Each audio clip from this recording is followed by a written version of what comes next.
माँ तो माँ होती है। हेलो माँ, मैं राजू बोल रहा हूँ। कैसी हो माँ? मैं ठीक हूँ बेटा। ये बताओ तुम और बहू दोनों कैसे हो?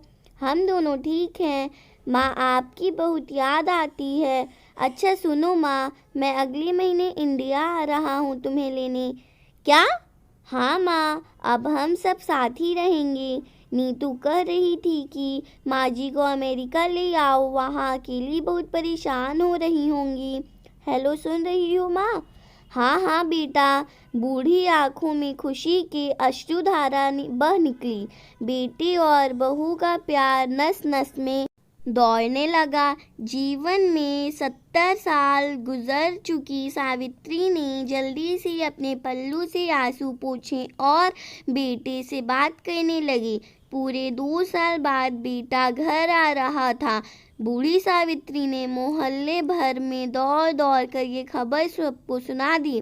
सभी खुश थे कि चलो बुढ़ापा चैन से बेटे और बहू के साथ गुजर जाएगा।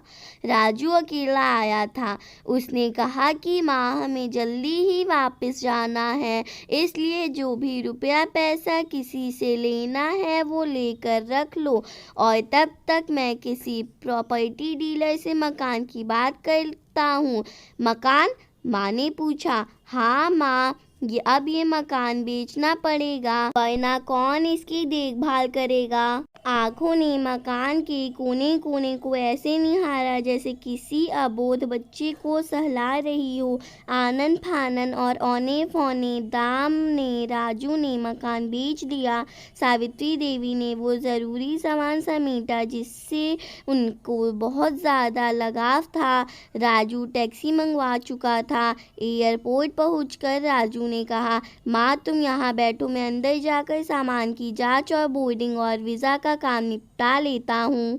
ठीक है बेटे। सावित्री देवी वहीं पास की बेंच पर बैठ गईं। काफ़ी समय बीत चुका था। बाहर बैठी सावित्री देवी बार बार उस दरवाजे की तरफ देख रही थीं जिसमें राजू गया था, लेकिन अभी तक बाहर नहीं आया।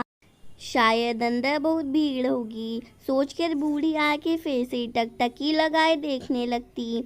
अंधेरा हो चुका था।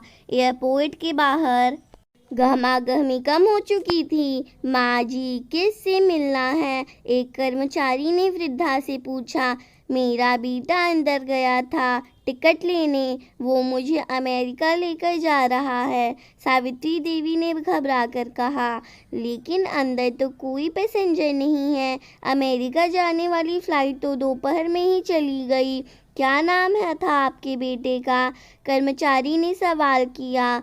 राजू। सावित्री के चेहरे पे चिंता की लकीरें उभर आईं। कर्मचारी अंदर गया और कुछ देर बाद बाहर आकर बोला, माँ जी, आपका बेटा राजू तो अमेरिका जाने वाली फ्लाइट से कब का जा चुका। क्या? वृद्धा की आंखों से आंसुओं का सैलाब फूट पड़ा।